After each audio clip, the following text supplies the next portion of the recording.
क्या कभी तुम्हारे साथ भी ऐसा हुआ है कि तुम किसी से बात कर रहे हो पर तुम्हें लगता है कि तुम्हारे मुंह से शब्द सही से निकल ही नहीं रहे हैं, तुम्हारा दिल जोरों से धड़क रहा है, तुम्हारे हाथ कांप रहे हैं और तुम्हारे माइंड के अंदर बस एक ही थॉट चल रहा है कि कहीं मैं डरा हुआ तो नहीं लग रहा हूँ ना। मेरे साथ भी ऐसी हुआ करता था। हर बार जब भी मुझे पब्लिक प्लेस में कुछ बोलना पड़ता था या किसी नए इंसान से कोई बात करनी पड़ती थी तो मैं बस अपने अंदर एक ही लड़ाई लड़ता रहता था, बस नॉर्मल बिहेव कर, कॉन्फिडेंट लग। लेकिन मैं जितना ज्यादा सोचता था उतना ही ज्यादा मैं अंदर से डरा हुआ फील किया करता था। एक दिन मैं एक कैफे में गया, सामने एक बंदा बैठा था, काम, कंपोज्ड और एकदम रिलैक्स्ड। वो ज्यादा कुछ नहीं बोल रहा था पर उसके बॉडी लैंग्वेज में एक अलग ही कॉन्फिडेंस था। तब मुझे समझ आया कि कॉन्फिडेंस लाउड या चिल्लाने से नहीं आता बल्कि काम होने से आता है। ज्यादातर लोग समझते हैं कि कॉन्फिडेंट दिखने का मतलब है लाउड बोलना, फनी होना या फिर सेंटर ऑफ अटेंशन बनना, लेकिन रियलिटी तो कुछ और ही है। कॉन्फिडेंस का असली मतलब है अपने आप में कंफर्टेबल होना, चाहे दुनिया तुम्हारे बारे में फिर कुछ भी बोलती रहे। आज मैं तुम्हें 3 सिंपल चीजें बताऊंगा जिनसे तुम कॉन्फिडेंट लगोगे भी और फील भी करोगे, फिर चाहे भले ही तुम अंदर से नेचुरली शाय क्यों ना हो।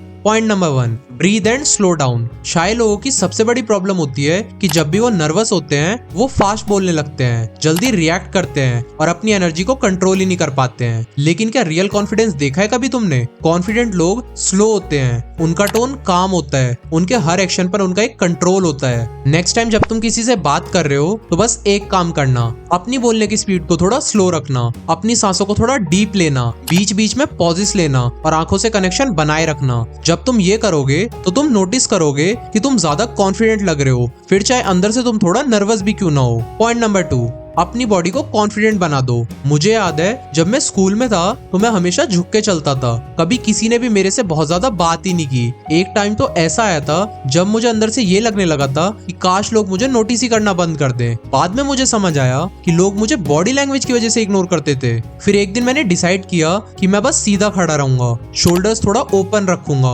और फेस थोड़ा ऊपर। बस इतना चेंज करने के बाद इमीडिएटली लोगों का रिएक्शन चेंज होने लगा। देखो, बॉडी लैंग्वेज ही तुम्हारे अंदर के इमोशंस को शेप करती है। चाहे तुम शाय हो, लेकिन अगर तुम्हारा पोस्चर स्ट्रांग है then people will automatically perceive you as a confident guy. So stand tall, walk slow and keep your shoulders relaxed. ये छोटी छोटी चीजें ही तुम्हें पावरफुल दिखाती हैं। Point number 3, smile but genuinely. ये सिंपल लगती है पर काम बहुत बड़ा करती है। जब तुम स्माइल करते हो तो तुम अप्रोचेबल लगते हो और लोग अप्रोच उन्हें करते हैं जिनके साथ वो सेफ फील करते हैं। फेक स्माइल नहीं, हमेशा जेन्युइन स्माइल करो, वो वाली जो कि सामने वालों की आंखों तक जाए। ऐसी स्माइल करो जैसे कि तुम्हें अपने जिंदा होने पर गर्व हो, चाहे अंदर से तुम थोड़ा ऑकवर्ड भी फील कर रहे हो, लेकिन अगर तुम स्माइल करते रहते हो तो तुम्हारे ब्रेन को यही सिग्नल जाता है कि I am okay, I am in control, मुझे कोई प्रॉब्लम नहीं हो रही है, मैं एक कॉन्फिडेंट इंसान हूँ। और वही इंटरनल सिग्नल धीरे धीरे तुम्हारे अंदर एक रियल कॉन्फिडेंस लेके आता है। एक छोटा सा माइंडसेट शिफ्ट हमेशा याद रखना, लोग तुम्हें जज नहीं कर रहे होते हैं जितना कि तुम खुद अंदर से सोच रहे होते हो। वो खुद अपनी प्रॉब्लम से बहुत परेशान है। तुम्हारी शाइनेस कोई वीकनेस नहीं है, ये तुम्हारे कामनेस का साइन है। तुम्हारी डेप्थ तुम्हारी साइलेंस है